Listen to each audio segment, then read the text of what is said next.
Bonjour à celles et ceux qui nous écoutent. Bienvenue au Maître Cube, le podcast qui parle de cubes et plus généralement du jeu de cartes Magic l'Assemblée. Je suis Lucas, votre hôte, et aujourd'hui je suis accompagné de Baptiste, amateur de ramen et cubeur frénétique. Bonjour Baptiste, comment ça va ? Eh ben, ça va très bien, Lucas. Et toi, comment vas-tu ? Mais écoute, ça va très très bien. Excellente soirée hier soir aux Zinc à Poitiers, c'était fort sympathique. Donc, au plus pour une fois, c'était calme. On s'est dit que peut-être on tenterait d'enregistrer un épisode en bas justement, parce que même si d'habitude les bars et tout, il y a du bruit, c'est pas forcément idéal. Mais là, on était au frais, on était un peu posé, c'était sympa. Peut-être que ça peut être sympa pour faire un épisode avec plus de 2 personnes à l'avenir, je ne sais pas. Ça pourrait être une bonne idée. C'est vrai qu'on a bien discuté de Magic, de Cube et de plein d'autres choses, mais l'épisode d'aujourd'hui n'est pas tout improvisé puisqu'on en a parlé hier soir autour de Ramen. Effectivement, aujourd'hui, on va faire un épisode un petit peu particulier avec Baptiste. Aujourd'hui, on va faire du cube émergent. Alors, qu'est-ce que j'entends par là ? Eh bien, en fait, on va se prêter à un exercice qui va consister à commencer à imaginer une liste de cubes. Alors, on va pas designer une liste de 360 cartes précisément là... à la fin de l'épisode, vous pourrez pas vous jeter sur Cube Cobra et regarder la liste en question, c'est pas ce qui va se passer. Non, plutôt ce qu'on va faire, c'est qu'on va partir d'un concept, d'une idée, en l'occurrence, vous allez vite le voir, d'une carte, et à partir de ça, on va imaginer, on va essayer de dérouler un peu le fil, imaginer ce qu'on pourrait faire autour de cette carte, à quoi pourrait ressembler un cube, où cette carte, elle va un peu briller, elle va vraiment être dans son environnement. Mais par contre, ce que ça veut dire, c'est que ça veut pas nécessairement dire que cette carte, elle est indispensable. L'idée, c'est pas toutes les personnes, elles doivent avoir la carte en question dans leur deck, sinon leur deck, il fonctionne pas. Pas du tout. Mais parfois, c'est un point de départ intéressant de se dire, ça, c'est une carte un peu étrange, un peu rigolote. C'est pas une carte banale, elle rentre pas dans un cube comme ça. Comment est-ce qu'on peut lui faire un environnement où elle a complètement sa place, au même titre que d'autres cartes, certes, mais où elle, vraiment, elle va pouvoir sortir du lot et briller. Oui, tu en avais parlé à ton épisode du cube tutoriel sur comment créer un cube, et tu avais donné un exemple sur un dragon, le Scourge de Thrax. Spawn of Thrax, je crois que c'est Engeance de Thrax. Et de se dire, si je commence un cube autour de ce dragon, qu'est-ce que je fais ? Est-ce que je mets des dragons parce que c'est un dragon ? Est-ce que je mets des synergies avec les montagnes parce qu'il y a des synergies avec les montagnes, etc. etc. Et on en avait déjà discuté, et c'est un exercice qui a été réalisé par... le podcast américain Lucky Paper Radio, déjà, et qui défendent souvent l'idée de se dire « Ah, mais si vous ne savez pas quoi faire, vous pouvez partir d'une carte et essayer de créer un cube autour. » J'ai eu l'occasion, il n'y a pas très longtemps, de drafter un cube qui était créé autour de l'élémental infini. Enfin, il n'y a pas de traduction, puisque c'est une carte d'Infinity qui n'est pas traduite en français, je crois, mais donc une créature infinité de force et 5 d'endurance. Et donc la base du cube était créée autour de cette carte. Et voilà, et du coup en discutant ensemble, j'avais dit moi il y a une carte que j'aime bien. J'ai pas beaucoup de cartes que j'aime bien en tant que carte, mais il y a une carte que j'aime bien parce que c'est la première mythique que j'ai ouverte de mon premier booster, du premier booster où je suis tombé sur une mythique, et c'est l'hydre de Khalni. Pour ceux qui ne savent pas ce qu'est l'hydre de Khalni, c'est une hydre 8/8 pour 8 mana, elle a le piétinement. Mais elle a une petite particularité déjà avant même de savoir son autre capacité qu'on va bientôt vous dire, c'est qu'elle ne coûte pas 7 mana génériques et un mana vert, elle coûte 8 mana vert. Donc c'est pas compliqué, vous ne pouvez pas utiliser de mana d'une autre couleur que vert pour pouvoir la lancer. Fort heureusement, elle a une autre capacité, elle vous coûte un mana vert de moins à cast pour chaque créature verte que vous contrôlez. En gros, on a une grosse bestiole, qui est pas, c'est pas une 15-15, c'est déjà une belle 8/8 de piétinement, ça piétine bien le champ de bataille adverse. Et tout le concept, c'est que plus vous avez de créatures vertes, moins elle va coûter cher à jouer. C'est pas a priori une carte qui va vous servir à meuler le deck de votre adversaire, c'est pas une carte qui va vous servir à faire une brasse, et encore, on sait jamais. Mais cette carte-là, elle a des particularités qui la rendent assez intéressante, et on s'est dit, est-ce qu'on se prêterait pas à l'exercice autour de cette carte-là ? Ce qu'on a fait donc, c'est que chacun de notre côté, on a cherché des petites idées, on a commencé un peu à creuser ce que ça pouvait nous inspirer. Et là maintenant, on va essayer un petit peu de se les partager et de les confronter aussi parce qu'on n'a pas forcément eu les mêmes idées. Absolument. Comme tu parlais à ton tutoriel, on va essayer de travailler par cercle. Donc il va y avoir un premier cercle de cartes qui fonctionne directement avec l'hydre de Khalni et de mécaniques qui nous font directement penser à l'hydre de Khalni. Et ensuite, on va essayer de le faire progressivement. Peut-être qu'on va déborder, mais on va essayer de faire attention à le faire progressivement. Et ensuite, on mettra des cartes qui seraient bien dans ce cube, parce qu'elle fonctionne bien avec des cartes qui étaient dans le premier cercle de l'hydre de Khalnim. Mais pas forcément des cartes qui sont bien ou fortes avec l'hydre de Khalnim, mais juste, mais dans ce cube-là, je mets telle carte, et avec telle carte, j'aime bien mettre telle autre carte, qui n'a rien à voir avec l'hydre, mais qui va fonctionner avec les premières cartes. Et on verra jusqu'où on va. Mais en effet, on va pas monter 360 cartes. J'ai pas réfléchi à 360 cartes de toute manière. Donc voilà. Et on va pas vous faire croire que en 1 heure, c'est facile de mettre 360 cartes dans une liste de cubes Cobra. Donc, on va pas se prêter à l'exercice. Là, l'objectif, c'est uniquement de se dire, est-ce qu'on donnerait pas des espèces de grandes directions, de structures, d'archétypes, et avec des exemples de cartes concrets, pour se dire à quoi ressemblerait un peu ce cube-là. Peut-être qu'il y aura encore des zones d'ombre une fois qu'on aura terminé l'épisode, mais c'est pas forcément grave. Par contre, si jamais c'est un exercice qui vous a plu sur cette carte-là, en fait, potentiellement, vous pourrez très bien vous servir de ça comme d'une base pour vous monter un cube autour de cet hydre. Ou bien, si jamais ça vous inspire sur d'autres cartes, n'hésitez pas à vous servir de ça, c'est le but. Est-ce qu'on passe au premier mot-clé ? Puisque je pense que la première idée qu'on a tous les deux eue, c'est un mot-clé qui n'est pas écrit sur l'hydre de Khalni, mais le mot-clé dévotion. La dévotion, c'est une mécanique qui est apparue en Theros, ça fait déjà maintenant un petit nombre d'années, donc c'est une vieille mécanique. Et c'est une mécanique qui va venir checker la quantité de pipes de mana colorées sur les permanents que vous contrôlez. C'est-à-dire que si jamais vous avez un elfe de la noire en jeu, qui donc a un petit mana vert dans son cou, et que vous avez derrière une autre créature, un grizzly, qui lui aussi coûte un générique et un petit mana vert, actuellement votre dévotion au vert, elle est de 2. Et c'est votre dévotion au vert, c'est-à-dire qu'on va regarder ces petits pipes de mana. L'hydre de Khalni, ce qui la caractérise, c'est qu'elle apporte 8 de dévotion au vert, ce qui est énorme. Et comme en général les mécaniques autour de la dévotion qui sont apparues dans Theros vont avoir un effet justement incrémentiel, plus vous avez de dévotion, plus ces effets sont forts. Et bien du coup, forcément l'hydre de Khalni, ça a l'air d'être une espèce de carte explosive qui va permettre d'augmenter ta dévotion, pas forcément extrêmement rapidement, mais en tout cas qui va l'amener à des montants très élevés pour derrière utiliser d'autres cartes. Et comme tu le disais, dévotion c'est une mécanique qui apparaît à Theros, mais avant Theros, il y avait déjà une autre mécanique qui était similaire à dévotion et qui s'appelait Chroma. En français, la capacité chromatique. Et cette capacité regarde également, comme la dévotion, le nombre de symboles de mana colorés parmi les permanents que vous contrôlez. Donc c'est strictement identique à la dévotion. La dévotion a remplacé la mécanique chromatique. Et j'ai devant moi une carte qui me fait beaucoup penser à l'hydre de Khalni, qui s'appelle Primal Crux. C'est un élémental étoile piétinement qui coûte 6 mana vert. Donc ça fait fortement penser à l'hydre de Khalni qui coûte elle 8 mana vert. Et c'est une étoile piétinement qui a une force et endurance égale au nombre de mana vert parmi les permanents que vous contrôlez. Donc si ça a été reprint après, ça a été reprint avec force et endurance égale à votre dévotion au vert. Pour le coup, c'est une carte qui n'a jamais été réimprimée, il semblerait. Donc Primal Crux, qui n'a pas eu le droit à cette édition.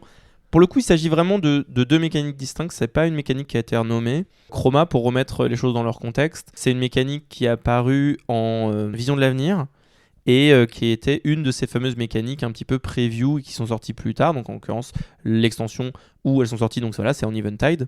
Et quand Eventide a traité cette mécanique, Mark Rosewater, il en parle justement dans un des épisodes de son propre podcast Drive to Work. C'est une mécanique qu'il estime avoir été extrêmement sous-exploitée, et donc je pense que c'est la raison pour laquelle elle a été réexploitée plus tard en Theros et renommée pour pouvoir coller thématiquement au plan. En effet, la dévotion, c'est dans cette logique où il y avait les dieux et les déesses dans Theros, et avec ces mécaniques aussi autour des dieux et des déesses qui devenaient des créatures, donc des enchantements destructibles qui sont créatures si jamais votre dévotion atteint un certain nombre.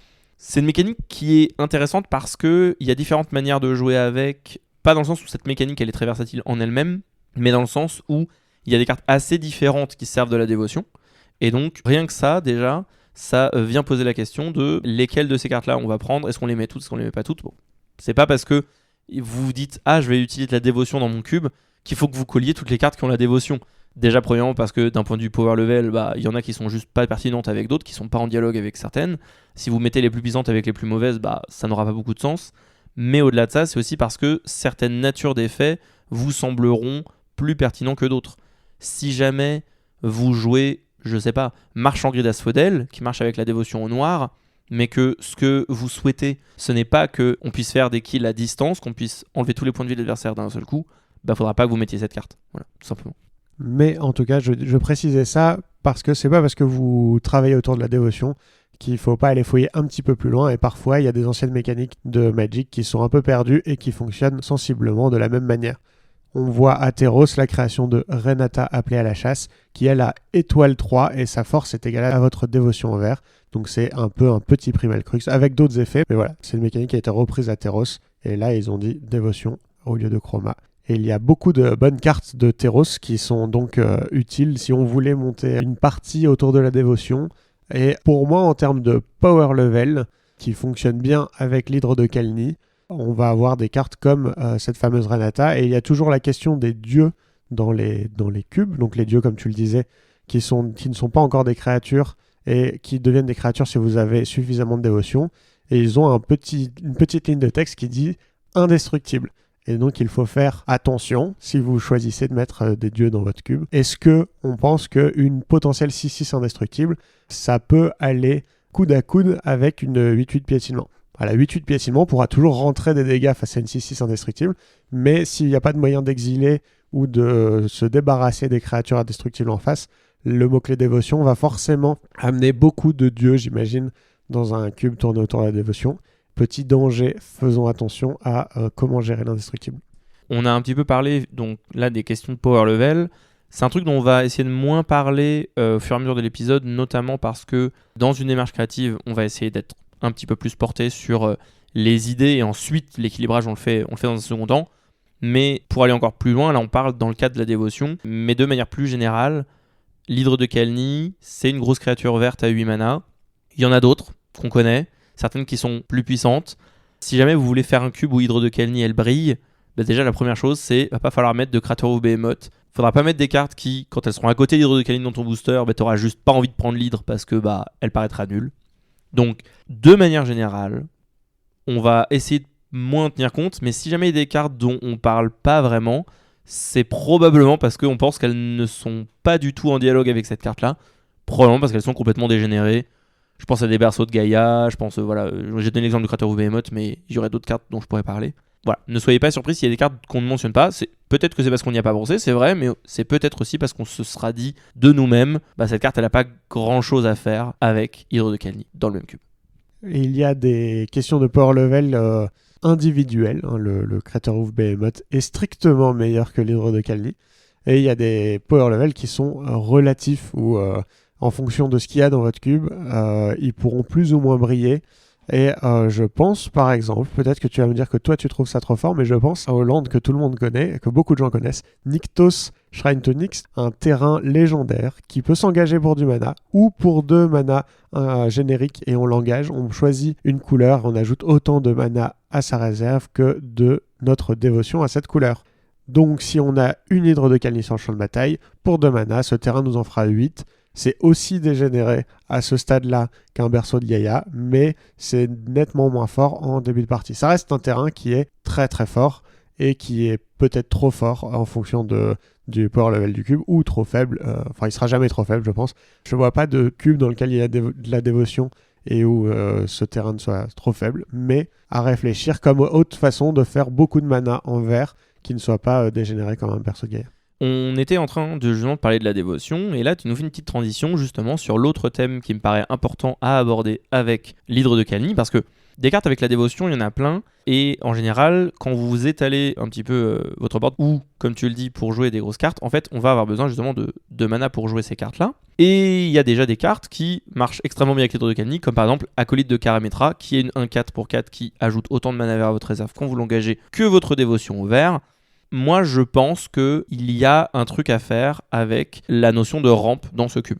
De manière générale, j'ai l'impression que quand on veut faire briller une carte qui coûte virtuellement 8 mana, on va vouloir produire du mana, et quoi de mieux pour faire bénéficier l'hydre à la fois du mana qui est produit, mais aussi du fait d'avoir une créature verte, que des elfes. On pense évidemment à Elfes de Novar, Elfes Cordélien, Mystic Elf, tous ces elfes-là, mais même potentiellement des elfes qui vont coûter un petit peu plus cher, mais qui vont peut-être avoir plusieurs pipes colorées vert pour continuer à jouer avec la dévotion, ou qui vont produire plusieurs mana. À mon avis, il y a quelque chose à faire autour de la notion de big mana, que ce soit pour jouer l'hydre de Khalni ou pour jouer d'autres cartes justement plus élevées. Et donc, je vois mal la couleur verte dans ce cube, ne pas chercher à produire du mana. Notamment, je pense à 2 manières différentes de le faire. La première manière de le faire, c'est avec des créatures pour bénéficier directement de l'effet de l'hydre de Khalni, comme ça ça fait des chocs à pic. L'autre manière de le faire, on voit que notre hydre de Khalni, elle fonctionne notamment avec le fait de n'utiliser que du mana vert pour la jouer. Et donc là, j'ai pensé à une carte qui s'appelle Nissa Who Shakes the World, qui est un arpenteur qui dit que tes forêts font 2 mana au lieu d'un. Et je me dis, est-ce qu'il n'y a pas un truc à jouer aussi avec cette notion de aller chercher des forêts, rampe dans des forêts et augmenter les mana que font tes forêts, quoi. Je pense que ça peut être un thème de se dire on va ramp avec les forêts. C'est vrai que c'est un peu contre-intuitif quand on se dit que l'hydre de Khalni veut des créatures, parce que mettre un elfe de la noire, ça paye 2 mana de l'hydre de Khalni. Ça réduit de 1 parce qu'on a une créature verte, et ça paye 1 des 2 mana. Donc, mettre des petites créatures qui font du mana, ça a l'air plus instinctif que de jouer des croissances luxuriantes ou des cultivations pour aller chercher plus de terrain, parce qu'on a envie de facilement prendre le terrain. On peut avoir envie de prendre le terrain avec des créatures vertes qui sont par exemple la dryade de la charmille, qui est une créature terrain et qui va pareil payer un mana pour jouer une grosse créature, et qui va aussi être une créature elle-même si on a des choses qui fonctionnent avec les créatures. C'est-à-dire que la rampe peut aussi rentrer dans une 3e section qui sera plutôt on veut étaler du board, on veut go wide, on veut avoir beaucoup de créatures, et le fait que les créatures puissent ramp, moi je trouve ça personnellement un peu plus intéressant que de se dire on peut faire des stratégies autour des forêts. Mais c'est sûr que avec des cartes qui coûtent 6 mana vert, 8 mana vert, etc., on va avoir une réflexion sur la couleur de mana. La personne qui va vouloir jouer l'hydre de Khalni ne voudra pas, étonnamment, avoir des terrains qui font, comme une ancienne tombe, qui font 2 mana incolores. C'est super fort de faire 2 mana incolores pour un seul terrain, mais ça aide pas à jouer ces grosses créatures vertes. En tout cas, certainement pas hydre de Khalni qui n'a pas de mana générique. J'ai l'impression qu'il y a pas mal de choses à jouer sur cet aspect go wide, avec notamment la production de tokens. Alors évidemment, il y a des cartes qui vont un peu faire les deux. Moi, j'ai pensé à une carte qui s'appelle Awaken the Woods, qui coûte donc X mana et vert, c'est un rituel, qui crée X 1-1 forêt dryade. Donc en gros, vous créez comme des dryades arbores justement, donc vous créez et des créatures qui sont vertes, et donc ça marche pour votre game, mais en plus vous créez des forêts qui vont vous permettre d'avoir du mana et qui vont potentiellement synergiser avec tous vos effets qui fonctionnent avec les forêts. Pour ceci, par exemple, il y a Ashaya, Soul of the Wild, qui justement, sa force endurance sur le nombre de terrain que vous contrôlez, et qui dit que toutes tes créatures non jetons sont des forêts en plus de leurs autres types.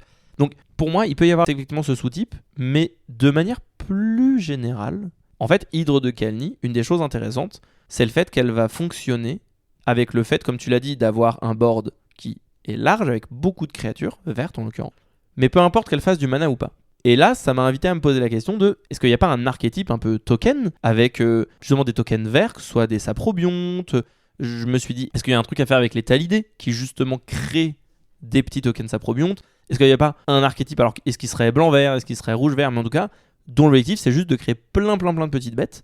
Potentiellement, si tu as hydre de Khalni dans ton deck, peut-être qu'à un moment tu vas la jouer pour 2 mana parce qu'en fait tu as juste plein de petites bêtes sur le board, mais où le principe du deck, ça va plutôt être non pas de faire beaucoup de mana, mais juste d'avoir plein de petites bêtes et ensuite les buffer pour attaquer l'adversaire, quoi. Oui, je pense que ça peut être un bon archétype. Je pense que l'hydre de Khalni, si vous avez un archétype token dans votre deck et que la majorité des tokens que vous produisez sont verts, voire dans l'idéal, tous les tokens que vous produisez sont verts, ça vaut le coup de rentrer hydre de Khalni dans ce cube. La question, ça va plutôt être, pour notre petit cube émergent, combien d'archétypes on peut se permettre de donner à vert, en sachant que quelqu'un qui va vouloir jouer des cartes qui coûtent fortement du vert ne va pas être très incité à jouer d'autres couleurs. Voilà, ça c'est une question compliquée. Si on veut jouer des tokens pour l'hydre de Khalni, on veut que ça soit des tokens verts. Et du coup, si c'est un archétype blanc-vert token, il faut que ça soit un archétype blanc-vert token qui fasse des tokens verts, principalement.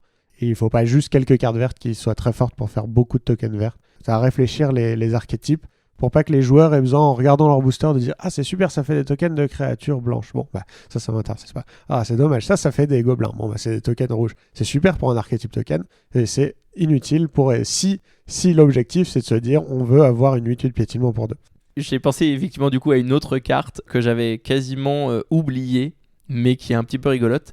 Donc c'est Barou, point de la Crosia. C'est une 4/4 pour 5 de Future Sight qui dit quand une forêt que tu contrôles arrive en jeu, les créatures vertes que tu contrôles ont +1/+1 et le piétinement jusqu'à la fin du tour. Mais j'ai envie de dire, c'est formidable, ça cumule absolument tout ce qu'on veut. Comme tu l'as dit, j'ai l'impression que tout ce qu'on est en train d'amener a l'air de pousser aussi fortement dans une direction qui est pas très fréquente dans un cube. C'est que toutes ces synergies dont on parle, elles ont l'air très fortes dans un deck mono vert en fait. Oui. Si jamais on se met à jouer une ou deux couleurs en plus, toutes ces synergies vont être grandement affaiblies. Du coup, est-ce que une des approches, c'est pas de réfléchir à renforcer une logique monocolore avec des archétypes d'une seule couleur dans le cube au global? Je pense que c'est presque obligatoire d'aider les joueurs à se dire « je vais te donner envie de ne jouer qu'une couleur ». Je pense que la meilleure façon de faire ça, c'est de limiter fortement les cartes multicolores, évidemment, parce que c'est difficile d'avoir une carte qui coûte rouge, vert, blanc et 1 quand on est censé avoir 6 mana vert au tour 6, et de maximiser les cartes qui ont du mana hybride. Une carte qui va coûter hybride rouge-vert, ça va être hyper intéressant pour ce cube, parce que ça fonctionne également avec la dévotion. Si vous jouez un petit émissaire de brûle-arme qui coûte 2 mana hybride rouge-vert et qui, quand elle arrive, vous donne un rouge à vert, cette émissaire de brûle-arme va vous donner 2 de dévotion au vert. Et elle se rembourse elle-même en vous donnant 2 mana. Elle vous donne envie de jouer rouge-vert, mais elle n'est pas handicapante si vous jouez mono-vert. Si vous jouez mono-vert, vous allez pouvoir la jouer. Elle va vous donner 2 de dévotion, elle va vous donner 2 mana, dont un qui n'est pas vert et qui pourra malheureusement pas être utilisé pour des cartes qui coûtent que du vert. Mais soyons honnêtes, il n'y aura pas que des cartes qui coûtent que du vert dans votre mono-vert. Ou alors c'est une stratégie légèrement différente. Mais voilà, je pense qu'il faut envisager de réfléchir à beaucoup de cartes qui ont du mana hybride pour pousser les joueurs à aller chercher du monocolore et à pouvoir splasher sans avoir besoin de splasher le mana. Et de manière plus générale, je pense qu'on sous-estime le fait que, tu vois, quand tu dis cette carte, elle t'encourage à jouer rouge et vert, alors, dans ce cas-là, c'est un peu vrai. Mais si tu prends des cartes hybrides comme par exemple Militante Dryade, qui est une vieille créature, maintenant c'est une 2-1 pour un mana hybride qui est soit blanc soit vert, et qui dit si un éphémère ou un rituel devait être mis dans un cimetière depuis n'importe où, vous l'exilez à la place. En fait, c'est une carte qui peut se jouer tout aussi bien dans un deck blanc que dans un deck vert. Elle t'encourage pas du tout à jouer les deux couleurs en fait. C'est juste une carte qui est et une carte verte et une carte blanche en fonction de dans quel deck tu as besoin de la jouer. Et évidemment, si tu joues blanc-vert, ça ne t'handicape pas parce que quelle que soit ta source de mana colorée, tu pourras le jouer. Mais ces cartes-là, elles sont intéressantes parce qu'en fait, elles vont artificiellement augmenter la quantité de cartes de chacune des deux couleurs, puisque le problème de jouer monocolore dans un cube, c'est pas en soi le fait de devoir renoncer à plein de cartes cool. Alors, pour les enfants que nous sommes, c'est un problème. Mais la vérité, c'est surtout que si cette couleur, elle s'avère être un petit peu trop fermée, parce qu'il y a d'autres personnes un peu dessus, vous risquez de manquer de playable. Ou alors d'avoir des playables d'une qualité qui n'est pas suffisante. C'est pour ça qu'on a tendance à jouer plus de couleurs, à essayer d'avoir du bon fixing. Là, l'idée, c'est que si vous avez pas mal de cartes hybrides, vous allez pouvoir faire en sorte d'avoir plus de cartes dans chacune de ces couleurs-là. Et ça veut dire que votre joueur qui joue mono vert, oui, votre joueur qui joue rouge, il va prendre des cartes. Votre joueur qui joue vert noir, il va prendre des cartes. Mais potentiellement, vous avez un peu plus de cartes qui vont arriver jusqu'à ce joueur-là et qui fera qu'à la fin, il aura bien ses 23 cartes pour pouvoir faire son deck. Si on est toujours sur le premier cercle des idées autour de l'hydre de Kaldni, j'ai réfléchi à une petite idée dont on n'a pas parlé. C'est évident pour moi qu'on n'allait pas tourner ce cube émergent autour, mais il ne faut pas oublier que l'hydre de Kaldni, c'est l'hydre de Kaldni. Et je me suis dit, mais peut-être que ça peut intéresser des gens de faire des cubes thématiques ou de rentrer des cartes qui sont plus thématiques. Donc le cœur de Kaldni, c'est une plante qu'on retrouve sur le plan de Zendikar. Et il y a le Planeswalker dont tu parlais tout à l'heure, pas la même version, mais Nissa Revein, qui est allée récupérer au cœur du Balaged le cœur de Kaldni, et elle s'est battue contre Obnixilis. Donc voilà, si vous choisissez de faire un cube thématique, par exemple un cube thématique Zendikar, il y a des gens qui pourraient envisager de faire ça. Personne fait ça. Personne ne ferait ça. Non. Si vous faites un cube thématique Zendikar, l'hydre de Kaldni rentrerait bien dedans, mais ça peut aussi être un point de départ de se dire mais j'aime bien cet hydre, mais pourquoi, c'est quoi Kaldni, c'est quoi le Balaged? Il y a plein de cartes qui s'appellent Balaged quelque chose. On ne sait pas ce que c'est, on ne sait pas qui est lui, qui est elle. Moi, je suis personnellement pas très intéressé par le lore, mais j'ai trouvé, en 5 minutes, j'avais trouvé déjà une quinzaine de cartes qui étaient thématiquement reliées à l'hydre de Kaldni, et ça peut être quelque chose d'intéressant aussi. Je pense que c'est toujours bien de mettre d'essayer de respecter un peu le lore de Magic quand on ne fait pas des cubes avec beaucoup de cartes juste parce qu'elles sont fortes et se dire ah mais j'aime bien l'hydre de Khalni. On peut aussi se dire ah ben j'aime bien l'hydre de Khalni parce que l'image elle est badass et on a envie de rentrer d'autres cartes avec des monstres avec beaucoup de têtes. Mais là ça ferait peut-être un autre archétype qui pourrait être un archétype hydre. Transition. Les hydres, c'est un peu particulier parce que quand j'ai un peu commencé à réfléchir à cet aspect-là de la carte, en fait, j'ai un peu listé les caractéristiques. J'ai commencé par ça. Moi, je me suis dit, en fait, cette hydre, qu'est-ce qu'elle apporte comme éléments qui sont endogènes? C'est vraiment, elle, qu'est-ce que cette carte, elle a quoi en elle? Et donc, ce que j'ai listé, c'est que elle apporte de la dévotion au vert, parce qu'elle apporte 8 pipes de mana vert. Ce qu'elle apporte, c'est que c'est une créature avec 8 de force ou plus. On pourra en reparler juste après, potentiellement, des choses avec le Power Matter. C'est une créature avec le piétinement. Bon, il n'y a pas 25 000 synergies avec le piétinement, mais factuellement, c'est une créature qui a le piétinement. Et c'est une hydre. Voilà. Et globalement, j'ai noté que c'est à peu près tout ce qu'elle apportait. Tout le reste, c'est des choses qui vont lui apporter des choses, mais elle n'apporte pas grand-chose d'autre que ces 4 choses-là. Et ce qui est particulier avec le fait d'être une hydre, c'est que ce qui caractérise les hydres en général à Magic, c'est le fait d'être des créatures qui, donc première chose, grossissent. Ça, c'est le côté thématique de tu coupes une tête à une hydre, il y en a 2 qui repoussent. Mais aussi le fait d'être des créatures modulaires, puisque elles ont, dans la majeure partie des cas, un coût de mana qui contient X. L'idée, c'est que vous allez pouvoir payer plus de mana pour avoir une hydre plus grosse, ou moins de mana pour avoir une hydre plus petite que vous jouez plutôt dans la partie. La majorité des hydres sont sur ce modèle. Il y a des exceptions, mais en général, la majorité des exceptions, elles grossissent quand même. C'est le cas par exemple de la Kalonian Hydra, qui certes ne coûte que 5 mana, et quelle que soit la manière dont vous allez la jouer, elle coûtera 5 mana. Mais par contre, à chaque fois qu'elle attaque, on double le nombre de marqueurs plus 1 sur elle, sachant qu'elle en arrive avec 4. Le truc, c'est que Hydre de Khalni, elle correspond pas à ces critères. Elle ne grossit pas, et tu ne peux pas payer plus de mana pour la rendre plus grosse. Et donc, ce que je me suis dit, c'est que il y avait peut-être des choses à explorer, mais que le plus probable, c'est qu'au final, les synergies qui allaient être fortes avec les hydres, en fait, allaient être très faibles avec l'hydre de Khalni. Et donc, là, on est dans un cas typique, un peu d'un piège, qui est que, alors, si vraiment vous voulez mettre plein d'hydres dans votre cube parce que vous adorez les hydres, mettez plein d'hydres. Et en plus, ça marche avec la notion de big mana. Et ça, c'est peut-être le truc le plus intéressant. Mais il y a fort à parier, si jamais vous avez un archétype avec des hydres dans votre cube, et que vous mettez plein d'hydres, il y a fort à parier que le deck qui va jouer plein d'hydres, il va pas vouloir jouer forcément hydre de Khalni. Parce qu'en fait, cette carte, elle est forte d'une manière différente et avec des cartes différentes que les cartes avec lesquelles les hydres sont fortes. En tout cas, c'est plutôt mon impression. En effet, j'ai l'impression qu'elle est assez peu synergique autour des hydres. Elle aurait pu être un ver de Khalni. Dans la même extension que l'hydre de Khalni, on avait la Pelaka Worm, le ver géant qui coûte 7 mana et qui est une 7-7 et qui fait gagner 7 points de vie et qui fait piocher une carte. Mais à part l'illustration où on voit un gros monstre avec beaucoup de têtes, 8, donc 8 têtes puisque c'est une 8-8, elle a assez peu de synergie avec les hydres. Sauf si vous avez des synergies avec les hydres et il se trouve que du coup c'est une hydre. Du coup elle va peut-être trigger des choses quand vous jouez des hydres, etc. En général, quand on joue des hydres qui coûtent 25 mana, on joue pas forcément tous les petits plus qu'on joue dans des decks genre gobelins où à chaque fois qu'il y a un gobelin on fait ça, à chaque fois qu'il y a un ondin on fait ça. Alors, en général les grosses créatures on se contente de jouer notre grosse hydre et on va pas dire oh je suis récompensé pour avoir joué une hydre. À part le fait d'avoir une 8-8. Oui, un très bon exemple, c'est pas avec les hydres, c'est avec les dragons, mais Creuset de Feu, c'est un enchantement pour 4 mana qui dit les dragons que vous contrôlez ont +3/+3.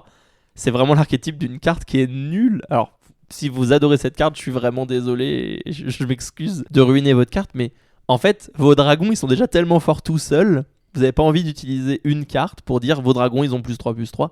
Parce que quand vous avez réussi à jouer un dragon Shivan, le plus gros problème de votre adversaire, c'est pas que ce soit une 8-8 plutôt qu'une 5-5, c'est vraiment le fait qu'il y a une grosse 5-5 qui vole et qui lui met des grosses tartines à chaque tour, quoi. Oui, moi ça me fait un peu mal au cœur parce que j'aime beaucoup ce creuset. Il était dans ma première version de mon Chillwell Cube et il était dans le premier deck préconstruit que j'avais acheté également, dans lequel il y avait des dragonnets et les dragonnets à 2 ou 4 mana, c'est cool et j'ai fait tomber quelque chose et du coup ça va s'entendre, donc on va refaire ma phrase. Je savais en plus quand je l'ai posé là, je me suis dit vraiment je vais taper dedans, c'est nul. Et il était dans mon premier deck préconstruit dans lequel il y avait des dragonnets et du coup des dragonnets à 2 mana leur donner +3/+3, c'était très rigolo. Mais c'est vrai que c'est un peu ce qu'on appelle en anglais win more, donc gagner plus. C'est un peu quand vous avez déjà une 8-8, elle n'a pas vraiment besoin d'avoir un enchantement qui lui dit vos hydres ont +2/+2. Voilà. si on en a fini avec la partie hydre, j'avais pensé à deux autres choses, comme tu as dit tout à l'heure, Power Matters potentiellement, donc réfléchir avec le fait qu'on joue des grosses créatures. Mais moi j'avais également pensé à tout ce qui va fonctionner avec la réduction de coûts.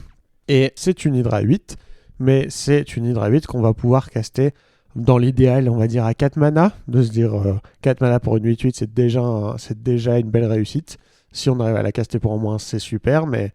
Et donc si on va aller chercher des cartes qui vont dire plus vous lancez des sorts qui sont gros, plus vous avez de récompenses. Ou des sorts qui disent si vous lancez des sorts qui coûtent, en général c'est 5 mana ou plus dans les big mana, mais à l'assaut de la tige de haricot, à chaque fois que vous lancez un sort qui coûte 5 mana ou plus, vous piochez une carte. Potentiellement, si votre board dégénère et que vous arrivez à caster une Hydre de Khalni à 2 mana qui vous fait une 8-8 piétinement et piocher une carte, à ce moment-là, si votre adversaire n'a pas de Vrasse et n'a pas de colère de Dieu pour dire attention, tu n'as plus de board, eh ben il a perdu. C'est rigolo parce que effectivement, il y a toutes les cartes qui marchent avec le coup de mana ou la force. Je pense par exemple au cycle de créatures qui date de Shards of Alara, qui donc dans les clans Naya et qui disait si vous avez une créature de force 5 ou plus, ou à chaque fois qu'une créature de force 5 ou plus. Donc tous ces trucs-là vont marcher. Mais en fait, tu m'as donné une idée quand tu m'as dit mais c'est vrai que c'est une créature qui coûte 8, mais que tu vas pouvoir jouer un peu plus rapidement. Bah en fait, ça peut bien marcher aussi avec Pod. Ça peut tout à fait marcher avec Pod, ça peut marcher avec des choses qui disent sacrifiez-la et vous piochez autant de cartes que son coût en mana, ça n'existe pas des choses. Globalement, toutes les cartes que vous mettez avec Galta, qui est une 12-12 pour 2, bah vous pouvez les mettre de manière un peu moins efficace parce que l'Hydre de Khalni, ne nous cachons rien, va souvent être moins forte que Galta, mais vous pouvez les mettre pour l'Hydre de Khalni. Si vous avez des trucs qui disent détruisez une grosse créature et faites des dégâts, vous pouvez fling une 8-8. Elle va taper à 8 et ensuite je vais la sacrifier pour mettre les 8 derniers dégâts sur la tête de l'adversaire parce qu'elle a beaucoup de force. Mais également, vous avez des choses qui disent bon, bah, j'ai une carte qui coûte 8 mana, donc du coup, même si je ne l'ai pas payé 8 mana, si je vais chercher une carte qui coûte 9 ou moins dans mon deck, bah, je peux. Et je peux le faire tour 3 ou 4. Donc, typiquement, une carte qui fonctionnerait avec la force comme avec Galta. Moi, j'avais pensé à Selvala, Cœur de la Forêt. C'est une 2-3 pour 3. Elf Ranger, Elf Scout. Quand une autre créature est sur le champ de bataille, son contrôleur peut piocher une carte si c'est la plus grosse du champ de bataille. Et pour 1, on peut ajouter autant de mana que la plus grosse créature qu'on contrôle. C'est très bien avec... ça donne 2 mana vert colorés si on veut jouer avec la dévotion. Si on joue des 8-8, on pioche une carte parce qu'a priori, il y a peu de chances que notre adversaire joue également des 8-8. Enfin, je vous souhaite d'avoir réussi à récupérer toutes les 8-8 de votre draft. Et donc vous allez plus piocher que votre adversaire et vous allez ajouter beaucoup de mana pour pouvoir jouer vos autres grosses créatures. Voilà. En sachant que Selvala, elle a un énorme avantage. C'est une elfe et c'est important, on y reviendra plus tard. J'ai l'impression qu'on a un petit peu fait le tour des aspects les plus directs, c'est-à-dire les cartes qui vont soit fonctionner extrêmement bien avec Hydre de Khalni, ou qui vont nous aider à la jouer très rapidement, ou qui vont bénéficier de sa présence. Le truc, c'est que toutes ces belles idées, en fait, elles peuvent, par ricochet, nous donner plein d'autres bonnes idées. Et c'est ça qu'on va voir dans le deuxième cercle.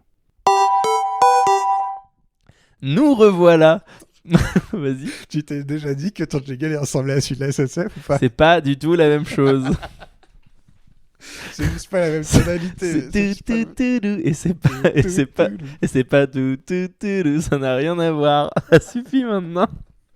Nous voilà pour le deuxième cercle, c'est-à-dire, en gros, on va commencer à s'intéresser à toutes les choses qu'on a nommées autour d'Hydre de Khalni. C'est-à-dire que maintenant, cette hydre, ça va plus être le cœur de notre réflexion. En fait, presque, on va arrêter d'en parler.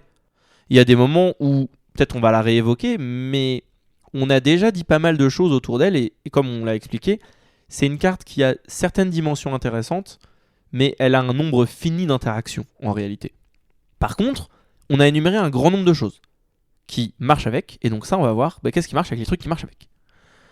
Reprenons avec la première chose dont on a parlé, dans le premier cercle, c'est-à-dire la dévotion.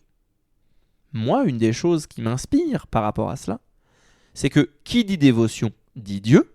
Déjà, quand on pense aux dieux, il y en a 2 qui marchent particulièrement bien avec Hydre de Khalni. On se dit, c'est les 2 déesses vertes, Nilea, pour la simple et bonne raison que il faut 5 de dévotion pour qu'elles soient des créatures. Vous avez votre Hydre de Khalni, paf, c'est des créatures, toute seule. Même si toutes vos créatures elles se font tuer, vous avez juste Hydre, c'est suffisant pour que votre Nilea elle attaque. Mais c'est pas en général la manière la plus rapide d'avoir Nilea active, notamment parce qu'elle ne vous nécessite que 5 de dévotion. Par contre, il y a des dieux qui nécessitent 7 de dévotion. Alors, dans 2 couleurs. Mais ça tombe bien, Hydre de Khalni elle en donne 8. Donc, votre Xenagos, votre Karametra, ils ont d'ores et déjà 8 de dévotion dans leurs 2 couleurs, puisqu'ils nécessiteraient 7 entre, en l'occurrence Xenagos c'est entre vert et rouge, Karametra c'est entre vert et blanc, si vous avez 8 verts ça suffit. Et c'est particulièrement fort, parce que un dieu comme Xenagos, ce qu'il va dire, c'est que votre Hydre de Khalni, elle va attaquer le tour où elle arrive, et ça va être une 16-16 piétinement célérité, ce qui est pas mal quand même. Ça a l'air fort. Et puis, si vous aviez déjà Xenagos, vous jouez l'Hydre de Khalni qui attaque à 16 et vous avez un dieu qui est 6-5 indestructible qui peut aussi aller rentrer quelques dégâts. J'ai envie de dire, pourquoi se priver alors qu'on peut se faire plaisir ? Il y a des synergies au sein de ces différents dieux. Karametra, par exemple, va aller dans le sens de ce qu'on disait du go wide et du fait de rampe. À chaque fois que vous lancez un sort de créature, vous allez pouvoir chercher une plaine ou une forêt et la mettre en jeu engagé. C'est pareil, ça va continuer à avancer votre plan de jeu qui consiste à juste augmenter votre nombre de terrains. Vous avez Crufix qui lui aussi va dire que maintenant si vous avez du mana qui devrait quitter votre réserve, en fait vous le gardez, il devient juste incolore, donc vous allez pouvoir commencer à faire des gros spells à X. On parlait des hydres, peut-être que c'est intéressant d'avoir des hydres, pas pour l'aspect hydre, mais juste parce que vous voulez des plays à base de big mana. Et tous ces trucs là, en fait moi c'est pas ça qui m'intéresse là dans le côté dévotion.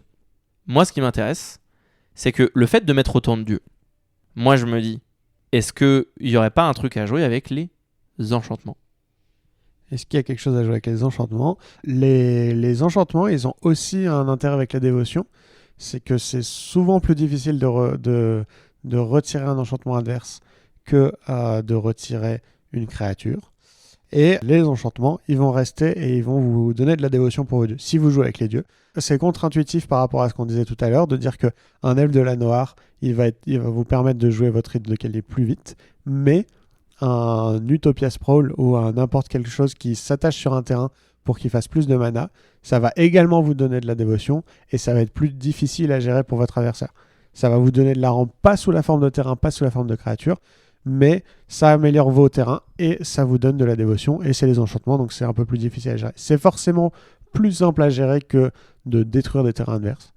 Et si vous avez de la destruction de terrain dans votre cube, c'est bien de faire attention ou que les joueurs soient prévenus que peut-être il ne faut pas mettre tous ces enchantements sur son même terrain parce qu'après l'adversaire a dit juste je te détruis ton terrain, t'as perdu 4 mana. Mais c'est assez utile et c'est assez utile avec un elfe que je citais tout à l'heure, l'Arbor Elf en anglais. Elfe de la Charmille qui permet de dégager une forêt. Alors là c'est effet qui se coule, votre elfe il fait plusieurs mana, c'est trop bien quoi. Voilà, vous faites plein de mana avec votre terrain, vous le dégagez, vous faites plein de mana avec votre terrain. J'en profite d'ailleurs pour citer un terrain qui s'appelle Yavimaya, perso de croissance, et si jamais vous avez Yavimaya en jeu, Elfe de la Charmille et Nykthos devient une forêt, vous pouvez dégager Nykthos avec votre Elfe de la Charmille, bref, c'est Kikoulol, super combo. C'est la fête. Il y a 2 dieux bicolores qui sont nettement moins intéressants, mais c'est vrai que tous les dieux sont des enchantements et tribal enchantement. Moi, j'aimerais rebondir sur le fait que les enchantements, ça m'a l'air d'être un archétype qui serait a priori pas mono vert. Et c'est ce qui commence à être intéressant parce qu'on a déjà beaucoup parlé du mono vert. Moi, j'envisage facilement les enchantements en vert blanc. Tout à fait, j'imagine la même chose. Après, il y a des très bonnes cartes en Esper, il y a des très bonnes cartes en blanc-noir maintenant si vous voulez jouer enchantement. Il y a plein de belles manières de jouer enchantement dans des cubes, mais si c'est encore tourné un petit peu autour du vert, j'imagine facilement vert-blanc avec des bêtises comme Citis qui fait piocher des cartes et qui donne de la vie quand on joue des enchantements. Il y a toutes les mécaniques qu'on appelle les enchantresses, donc qui sont toutes les cartes qui disent quand vous jouez un enchantement, vous piochez une carte, ou quand un enchantement arrive, vous piochez une carte, qui sont en général en vert et en blanc. En plus, tu vois, tu disais, il y a des dieux qui sont moins intéressants, mais Pharika, qui certes, ça a l'air d'être un peu moins bien, mais son effet, c'est qu'elle peut exiler une carte de créature depuis un cimetière, et son propriétaire crée un token 1-1 vert et noir serpent enchantement avec le contact mortel. Ça veut dire que potentiellement, vous allez pouvoir créer du board, et on a dit qu'on allait mettre des mécaniques, des synergies autour du fait d'avoir un grand board et de renforcer votre board. Ça crée des enchantements. Bref, en fait, il y a pas mal de cross-pollinisation avec tout ça. En plus, je visualise bien, comme tu l'as dit, en vert et en blanc, on va plutôt aller chercher les enchantements. Et du coup, ça permet que en vert et en rouge, c'est là qu'on va aller chercher les synergies tokens, où on va pouvoir renforcer notre board pour essayer de taper fort, ou sacrifier nos créatures avec des bombardements des gobelins et des trucs comme ça. Donc, ça va permettre de rentrer des cartes comme Migration de Saprobionte, ou encore Scatter the Seeds, le sort avec convocation qui dit... Donc c'est un éphémère pour 5 convocations où vous mettez 3 Saprobiontes en jeu. Et en fait, toutes ces cartes-là, qui de base sont pas très très fortes, dès lors que vous commencez à dire dès que je sacrifie une créature, je te colle un dégât où je veux, ou alors je vais mettre une ascension du maître des bêtes qui dit une fois que 7 de mes créatures auront attaqué, mes créatures c'est des 6-6. En fait, vous avez plein de trucs que vous pouvez mettre, et le rouge va vous donner cette explosivité, soit en vous donnant des enablers de célérité qui en plus bénéficient à des cartes comme Hydre de Khalni. Vous serez très content que votre 8-8, quand vous la jouez, elle attaque tout de suite. Mais en plus, ça va permettre d'aller vers un archétype qui est un peu plus agressif et qui cherche moins tant à créer du mana qu'à juste étaler plein de créatures. Et qui va être fortement inspiré si dans votre cube vous avez... sinon ce cube, je vais arrêter de dire vous, parce qu'en fait c'est notre cube. On n'est pas en train de faire un épisode spécial. Et ça va être fortement présenté efficacement si on a Xenagos en rouge-vert. On va savoir qu'en rouge-vert, on veut avoir des gros machins qui tapent et qui tapent fort. On a beaucoup d'enchantements en rouge-vert et en rouge qui disent vos créatures ont célérité, ou vos créatures peuvent arriver soit avec la célérité, soit avec un marqueur +1/+1, ou des choses comme ça. C'est souvent les bonnes couleurs de mécanique. Les rouges pourront peut-être même donner des phases de combat supplémentaires, histoire d'être sûr que nos 8-8, elles tapent 4 fois dans le tour et pour 16 dégâts, et que l'adversaire ne pourra plus survivre. Dernier petit mot pour la dévotion, même si on y reviendra peut-être. La dévotion, il y a une autre couleur où elle m'a pas mal inspiré. En fait, quand on pense dévotion, en général, dans les cubes, il y a une couleur à laquelle on pense, et c'est pas du tout vert, c'est bleu. Pourquoi ? Parce qu'il y a une carte qui est assez connue, c'est Tassa, déesse de la mer, qui est plutôt une bonne carte en fait, et qui permet de créer des archétypes justement un petit peu différents, parce qu'il y a pas mal de cartes bleues, de créatures bleues, qui ont 2 mana bleus, et donc si vous en avez 2, Tassa c'est une 5-5 pour 3 en fait, c'est une carte très agressive. Et donc, c'est une carte qui a vu pas mal de cubes essayer de l'implémenter. Et là je me suis dit, mais quel type de créature a souvent 2 petits pipes de mana bleu et qui est relativement agressif ? Moi je sais, les ondins. Exactement. Et là je me dis, ça tombe bien. En plus il y a un ondin qui s'appelle Maître des Vagues et qui a un effet avec la dévotion bleue. En gros c'est une 2-1 protection contre le rouge pour 4. Et quand elle arrive, vous créez plein de petits jetons chevaux. Non, vous créez des petits jetons élémentaires qui ont +1/+1 tant qu'il est là. Et il en crée autant que votre dévotion en bleu. Donc en fait vous créez des 2-1. Si jamais vous jouez ça, en fait vous avez la possibilité de vous dire, est-ce qu'on ferait pas un archétype ondin ? Mais on n'avait pas dit déjà qu'on allait faire un archétype elfe ? Que des petites créatures. Oh là là, ça donne un peu envie d'avoir un archétype gobelin en rouge, et ça fait des tokens. Et du coup, il y a aussi une direction dans laquelle on peut emmener le cube, qui est une direction tribale, sans aller jusqu'à avoir uniquement des synergies qui disent les ondins ils sont forts avec les ondins, les gobelins ils sont forts avec les gobelins, et du coup t'as envie de rien jouer d'autre. Rien que le fait de pouvoir dire que tu as des incitations à pouvoir jouer des créatures qui ont des types similaires, même si ça te permet quand même d'aller piocher des petites cartes ailleurs, et qu'en plus on aimerait encourager les gens à jouer monocolore, c'est peut-être le bon cube pour justement te proposer ce truc-là. On a déjà ondin, on a déjà elfe, on a déjà gobelin, ça nous pose la question de qu'est-ce qu'on a envie de faire à côté. Moi je pense qu'il y a encore plein d'idées. En blanc c'est facile de faire un thème avec les humains si on a besoin, même si comme on disait on avait les enchantements, donc peut-être qu'il y a un type intéressant à aller chercher autour de ça. Et en noir c'est pareil, on a l'embarras du choix, que ce soit les zombies, les vampires ou quoi que ce soit. Moi je pense qu'il y a un truc à jouer sur le fait d'avoir des synergies tribales au sein du cube, même si ce serait peut-être pas ça son propos numéro 1. Je suis d'accord, et je pense que c'est intéressant d'avoir dans le même cube le côté un petit peu tribal avec des tribus agressives qui n'empêchent pas de vouloir jouer des 8-8 pour 8, enfin des 8-8 pour moins que 8, mais qui n'empêchent pas d'essayer de jouer des grosses créatures et d'aller chercher d'autres archétypes qui sont moins tribaux et qui vont être rampe, enchantement, etc. Et qui vont aussi avoir besoin, comme tu disais, de ces elfes, de ces gobelins. Et je pense notamment, pour rebondir une dernière fois sur les dieux bicolores qui contiennent du vert, mais on parlait de Crufix qui utilise beaucoup de mana, qui donne du mana, qui le transforme en mana incolore. Et bleu-vert, je pense que ça pourrait être, si on rebondit là-dessus, bleu-vert hydre, puisque nous avons des hydres, je pense à l'hydre, mais peut-être que c'est un petit peu trop fort pour toutes les cartes qu'on a citées jusque-là, mais une hydre bleu-vert qui coûte X bleu-vert et qui fait piocher beaucoup de cartes et qui met beaucoup de marqueurs sur elle-même.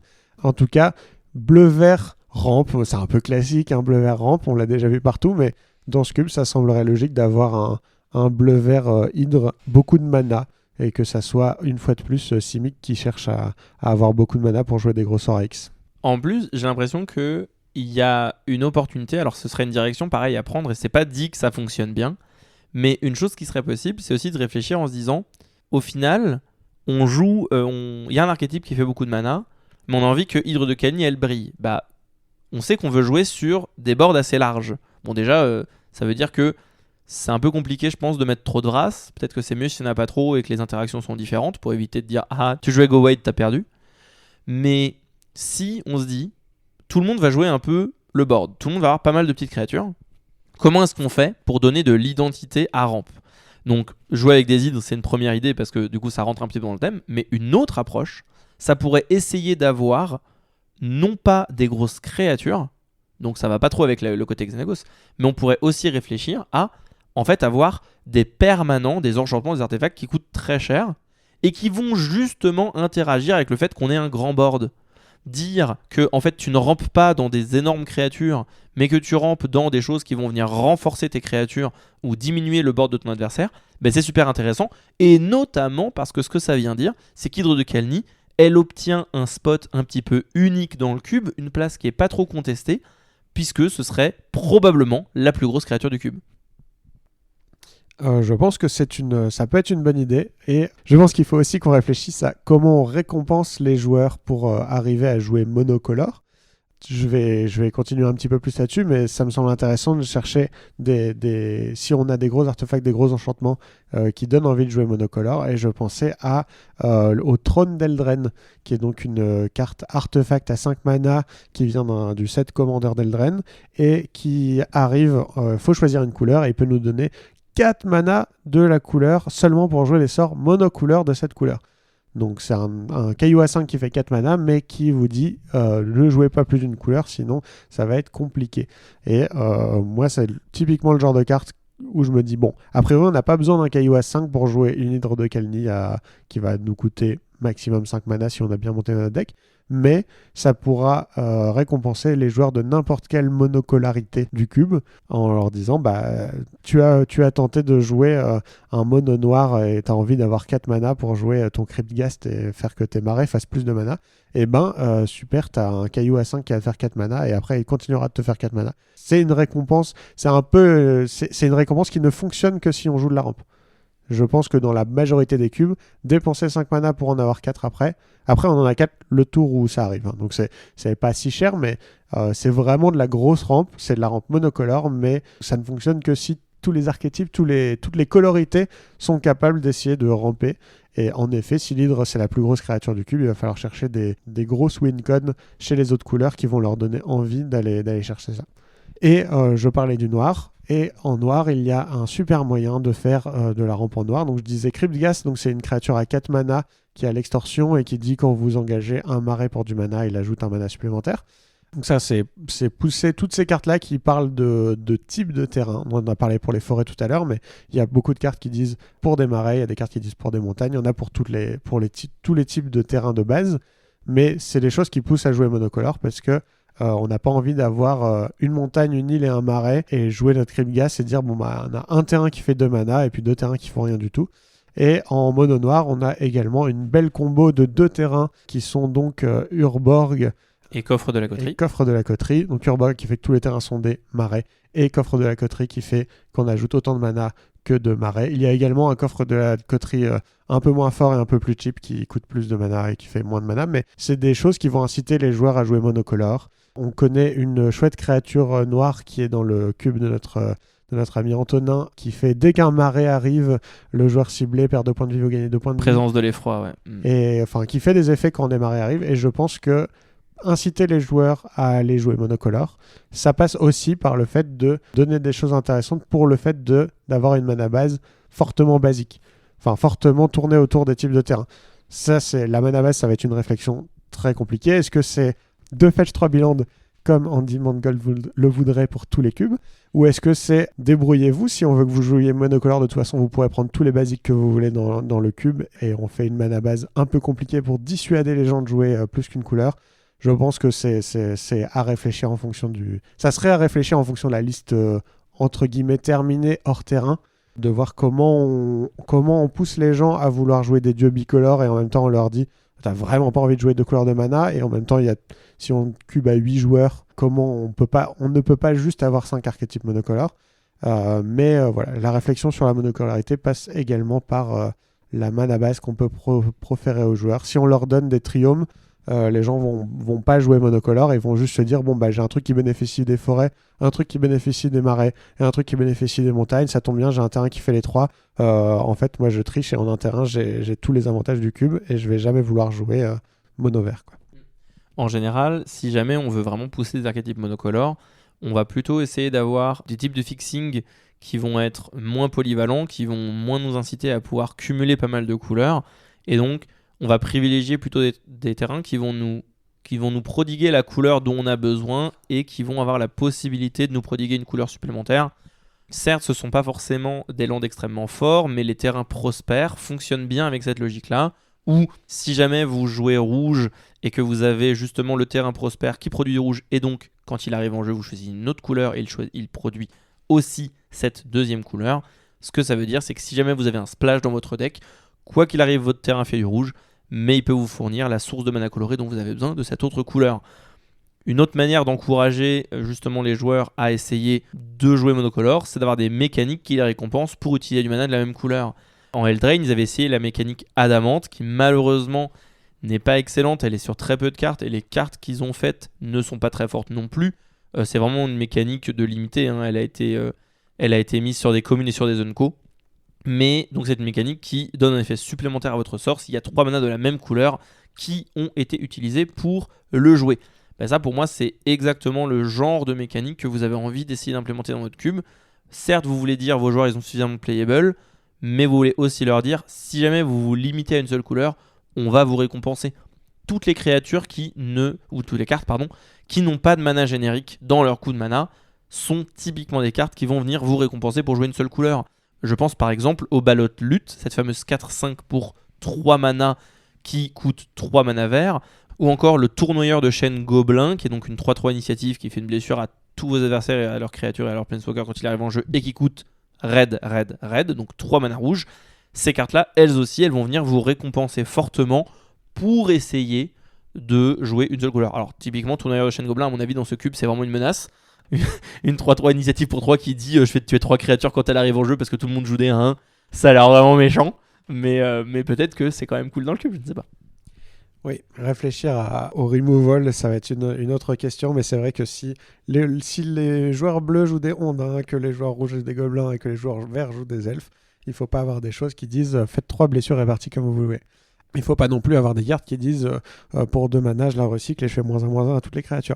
Enfin voilà, il faut faire attention à la puissance des Vras, au tempo des Vras également, parce qu'une Vras à 6 mana, le joueur qui joue des elfes, il n'en aura plus grand chose à faire de perdre 3 petits elfes, par contre il aura une 8-8 sur le champ de bataille. Donc un truc qui coûte très cher et qui fait juste un -1/-1, c'est pas très grave, mais il faut que ça soit bien dosé. Et en même temps, il va falloir avoir des façons de faire des -1/-1 ou de l'exil pour pouvoir gérer des permanents qui ont indestructibles. Oui, parce que typiquement, Pyroclasme dans un cube où tout le monde va jouer pas mal de 1 et de 2 et essayer de s'installer sur le board, ça a l'air vraiment très énervé, mais pas autant qu'Electron Prix qui va faire une blessure à toutes les créatures que vos adversaires contrôlent, et où là vraiment c'est Vras unilatéral. Ou que la Fière et Confluence. Mais Fière et Confluence ça touche les créatures aussi, alors que c'est pas le cas d'Electron Prix. Non, Electron Prix ça touche que les créatures de tes adversaires, donc si jamais c'est une guerre de 1-1 et que tu dis pour 2 mana t'as plus de board, moi je garde le mien, ça a l'air un peu méchant. On parle de Go Wide, mais dans les autres petites mécaniques, on va petit à petit aller pour clore un petit peu cet épisode, mais dans les autres mécaniques dont on n'a pas parlé, auxquelles j'ai pensé, il y a les mécaniques autour de l'agrément de la cité, puisque globalement on va très vite se retrouver avec pas mal de permanents sur le board et que ça a l'air d'être un thème un petit peu récurrent dans le cube. Avoir des cartes qui vous récompensent à partir du moment où vous avez 10 permanents tout compris en jeu, ça m'avait l'air assez pertinent parce que assez facile à trigger.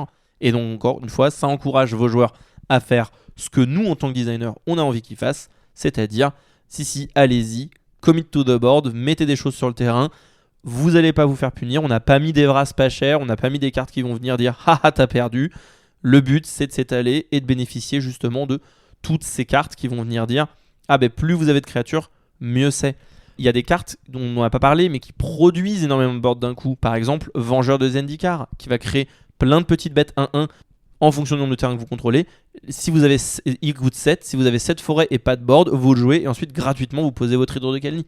Il y a des cartes comme ça qui vont fonctionner et évidemment ça marche avec toutes les cartes qui vont au contraire venir bénéficier du fait que vous ayez plein de créatures en jeu déjà. Alors je précise, le Vengeur de Zendikar fait des plantes 0-1, mais il va leur mettre des marqueurs +1/+1. Je pense que c'est un petit peu fort, mais c'est vrai que Vengeur de Zendikar tour 7 et une Hydre de Khalni gratuite, ça a l'air fort. Mais d'un autre côté, Vengeur de Zendikar dans un cube où on a dit qu'il y aurait peut-être de la rampe ou peut-être Karametra qui peut aller chercher des forêts, ça a l'air un petit peu dégénéré de dire « Oh bah j'ai des plantes qui sont 8-9 maintenant, tu as perdu la partie ». Oui, mais c'est une chouette carte, elle est cool. Et je rebondis sur quelque chose auquel j'avais pas pensé, mais si toutes les couleurs qu'on a citées, vert, rouge et bleu, jouent des petites créatures, ça pourrait aussi être intéressant d'avoir un archétype blanc. Donc on avait dit potentiellement blanc-vert enchantement, donc blanc-vert qui va pas être incité à jouer beaucoup de créatures, et la couleur blanche est assez forte pour rattraper du retard de board, pour dire si votre adversaire a plus de terrain que vous faites ceci, si votre adversaire a plus de créatures que vous faites cela, et de peut-être avoir un archétype blanc plutôt contrôle, ou plutôt en tout cas pas un archétype où on va vouloir prendre le board avant son adversaire, mais on va se dire on le laisse se développer, on joue des petits enchantements au début, et ensuite, grâce aux créatures adverses, moi je vais me créer mon board. Il y a énormément de cartes blanches qui font ça. Si on récapitule, on peut voir qu'on est en train de s'articuler autour d'une structure de cube avec des archétypes monocolores. Pas forcément des archétypes extrêmement bien définis, mais en tout cas des synergies, des récompenses qui vont dire si vous jouez qu'une seule couleur, bah vous n'allez pas juste être puni parce que vous avez accès à de moins bonnes cartes ou à un moins grand choix de cartes, mais au contraire, certes votre choix est plus réduit, mais vos cartes elles vont peut-être être même plus puissantes et plus efficaces. On voit qu'on peut commencer à créer des thèmes et des synergies qui s'étalent sur plusieurs couleurs, et donc notamment sur des petits archétypes bicolores, sans que le cube ne vous pousse à jouer bicolore. En tout cas, le cube vous permet de le faire et vous donne des raisons de pouvoir le faire. Et on a des mécaniques un petit peu qui s'étalent sur un peu toutes les couleurs. On a parlé de la dévotion, on a parlé de cette dynamique à jouer le board, à essayer d'avoir beaucoup de créatures en même temps et des moyens de les renforcer ou de les utiliser, que ce soit en les sacrifiant, que ce soit en les renforçant, etc. Au final, on commence déjà avec quelque chose qui a une vraie identité, et par rapport à ce qu'on a dit, le challenge est rempli, c'est-à-dire que Hydre de Khalni, dans ce cube, elle a l'air vraiment pas mal, quoi. L'Hydre de Khalni a l'air vraiment pas mal. C'est probablement pas la meilleure carte du cube de tout ce qu'on a cité. Encore une fois, l'équilibrage n'est pas fait. Ça reste une discussion plus pour l'intérêt de la discussion que pour monter une liste en elle-même, mais on sait jamais. Et c'est sûr que quand on a des cartes à côté comme Xenagos, on peut pas se dire que l'Hydre de Khalni soit la carte la plus forte du cube. Mais par contre, vu qu'on est parti de celle-là, actuellement dans toutes les cartes qu'on a citées, ce qui est intéressant, c'est que à peu près n'importe qui joue les cartes qu'on a citées aujourd'hui va être intéressé par le fait de jouer cette Hydre de Khalni. Et c'est plus ça que je trouve intéressant, c'est de se dire, à part les archétypes dont on n'a pas parlé, blanc-noir ou rouge-bleu, etc. Mais tous les joueurs qui jouent du vert, au vu des cartes qu'on a réfléchies, vont avoir envie de jouer une 8-8 piétinement pour un peu moins cher que 8.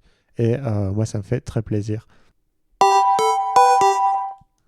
En tout cas, c'est un exercice que j'ai trouvé extrêmement chouette. Je sais pas pour toi, Bélis, mais merci beaucoup pour ce temps. J'ai trouvé vraiment l'exercice assez agréable à faire et surtout hyper intéressant.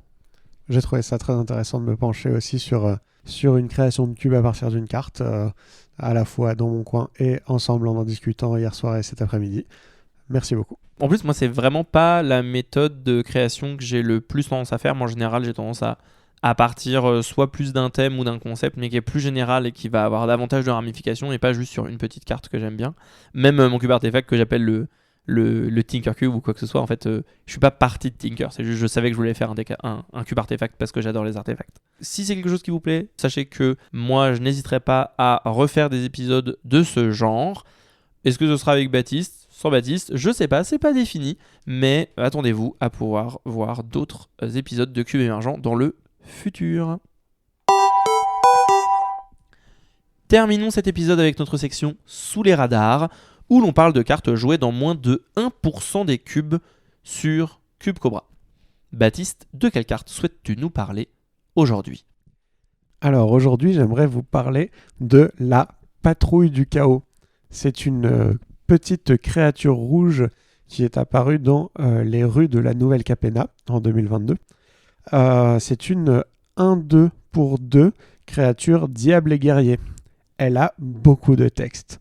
Son premier mot-clé, c'est la menace. Donc elle ne peut être bloquée que par 2 créatures ou plus. Je le précise parce que sur la carte, c'est précisé entre parenthèses, ils ont gentiment remis le mot-clé menace.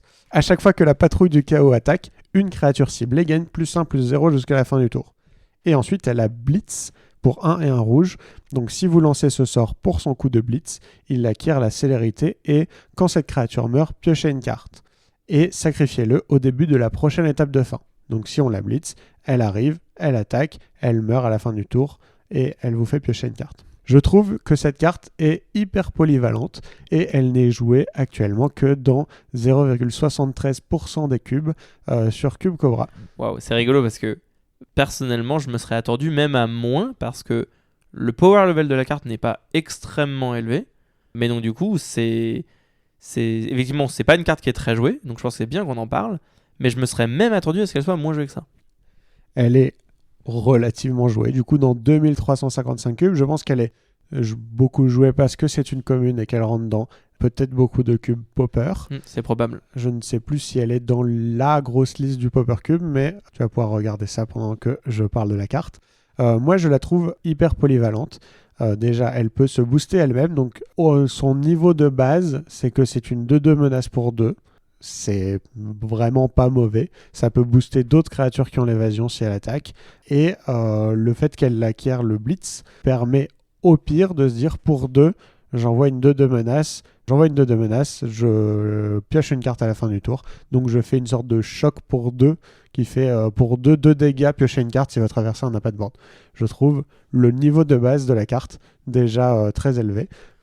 En fait, c'est vrai que si on réfléchit en se disant que c'est une créature, la carte, elle peut nous paraître un petit peu... molle, c'est pas le bon terme, mais je veux dire, la carte n'est pas impressionnante en fait. Mais si tu réfléchis au ratio de base, s'il existait un rituel pour 2 mana, 2 dégâts au joueur ciblé, piocher une carte, ce serait peut-être joué en fait dans pas mal de listes. Je pense que ça serait joué dans pas mal de listes. Moi, je la jouerais probablement dans ma liste, en plus de la patrouille du chaos. Et personnellement, je la joue dans mon cube, le Chillball Cube, parce que j'ai un archétype Valiant, donc où mes créatures ont, en rouge et en blanc, l'intérêt à se faire cibler par une capacité pour déclencher d'autres capacités. Donc le fait de cibler à chaque tour une créature alliée va permettre de trigger d'autres effets parmi les créatures de l'archétype.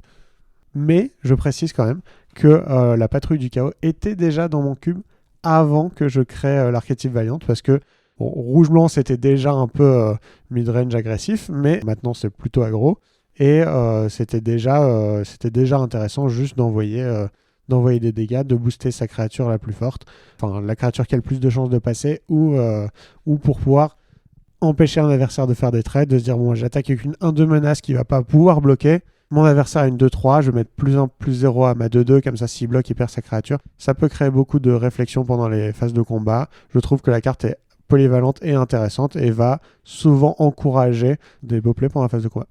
Pour aller dans ton sens, effectivement, comme tu l'avais senti tout à l'heure, je te confirme, elle est dans la liste du Popper Cube, ce qui explique qu'elle soit quand même un petit peu visible. Mais n'hésitez pas à envisager cette carte dans des cubes qui ne sont pas Popper et où vous pouvez avoir autre chose que des communes. Pour une commune, elle propose des plays qui sont intéressants et en plus, elle a l'air de faire vraiment pas mal de boulot. Moi, je pense que peut-être elle a un peu trop de mots-clés peut-être pour le Simple Cube, mais dans n'importe quel cube un peu où rouge c'est une couleur agressive, donc je pense 95% des cubes, et dans n'importe quel cube dans lequel on n'est pas capable de mettre des flashs tour 3, cette petite patrouille du chaos pourrait être une créature intéressante à jouer tôt dans la partie. De mon côté, la carte dont je voulais vous parler, c'est Zul Ashur, Seigneuresse Lich. Alors vous allez me dire, Zulashur, c'est une carte de fondation. Donc c'est une carte qui est pas très vieille. Elle a quoi? Elle a un peu plus d'1 an, c'est tout. À peine.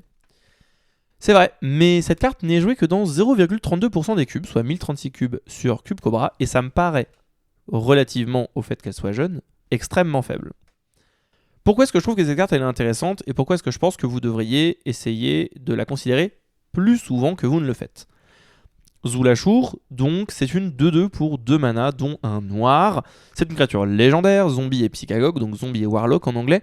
Elle a effectivement la parade, où il faut payer 2 points de vie pour pouvoir la cibler quand vous êtes un méchant adversaire et que vous essayez de lui faire des vilainetés. Et vous pouvez l'engager.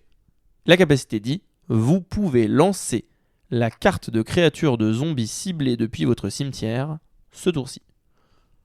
En gros, c'est un espèce de Carador, donc une créature qui va vous permettre de rejouer des créatures de votre cimetière une par tour. Elle, sa contrainte, c'est que c'est que sur les zombies et que vous devez le cibler. Donc, en réponse, votre adversaire, il peut dire j'exile ton zombie en réponse à la capacité. Et puis, tu peux rien faire. C'est un peu comme Snapcaster Mage, où quand il arrive en jeu, tu vas devoir cibler la carte et tant que la capacité s'est pas résolue, votre spell il n'a pas le flashback. Donc, votre adversaire il a une fenêtre pour réagir. Mais en dehors de ça, c'est Carador pour 2 mana. À peu de choses près. La raison pour laquelle je veux vous en parler, c'est que je pense que la raison pour laquelle cette carte elle est très peu jouée, c'est que les personnes qui voient cette carte se disent ah, il y a Zulashur, c'est une carte pour tribal zombie. Donc, je vais pas la jouer dans mon cube si j'ai pas de tribal zombie. Et là où moi je suis pas d'accord, c'est que je pense que vous n'avez pas besoin d'avoir un vrai archétype zombie pour que Zulashur elle soit très forte dans votre cube.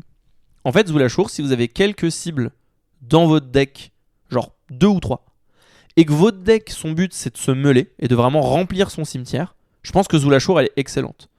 Elle est excellente parce que c'est une vraie carte de value.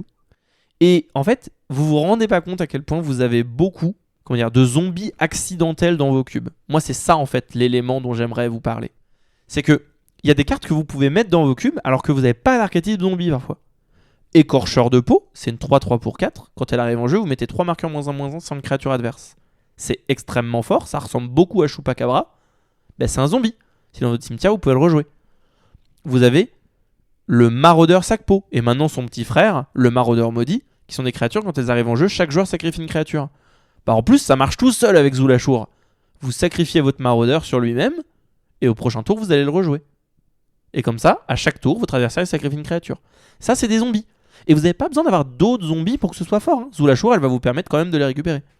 Vous avez le connu, évidemment, Gary, c'est-à-dire Marchand Gris d'Asphodel. C'est un zombie, lui aussi. Si jamais vous avez un thème avec de la dévotion noire, et que vous avez n'importe quel moyen de mettre Gary au cimetière, à chaque tour, vous allez drainer votre adversaire. Et enfin, la dernière carte dont je vais vous parler, c'est Passeur de la Mer Creuse. C'est une petite créature bicolore, pour 2 mana, en l'occurrence Orzhov, un blanc et un noir, c'est une petite de 2. Quand elle arrive en jeu, vous regardez la main de l'adversaire, vous lui enlevez une carte, et quand il meurt, vous rendez la carte à l'adversaire. Sauf que, cette petite bestiole, elle est wordée comme il faut pas, c'est-à-dire comme Cercle de l'Oubli, où la capacité est en 2 parties.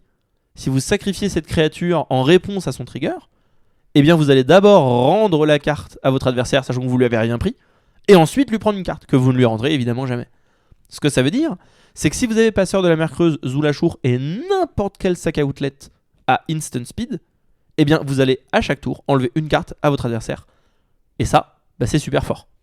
J'ai l'impression au final que ce qui est intéressant dans cette créature, c'est le fait que elle va vous permettre des power play, vraiment des petites synergies sympas, même si vous avez que quelques zombies dans votre cube. En général, les prérequis, c'est plutôt d'avoir des synergies avec le cimetière, le fait de pouvoir le remplir rapidement ou de mettre des cartes de vous-même dans votre cimetière. C'est une carte qui est meilleure si vous avez des sacs à outlet, puisque vous permettre de sacrifier la créature que vous avez ramenée pour ensuite la rejouer et refaire son effet d'arrivée en jeu. C'est souvent un petit peu primordial pour bénéficier au maximum de Zulashur. Mais il ne faut pas oublier qu'aussi, dans une stratégie un petit peu plus agressive, c'est une 2-2 pour 2, que si l'adversaire il veut la tuer, il doit payer 2 points de vie, mais qui va vous permettre de rejouer des créatures que votre adversaire a potentiellement déjà gérées en amont parce qu'il est sous pression.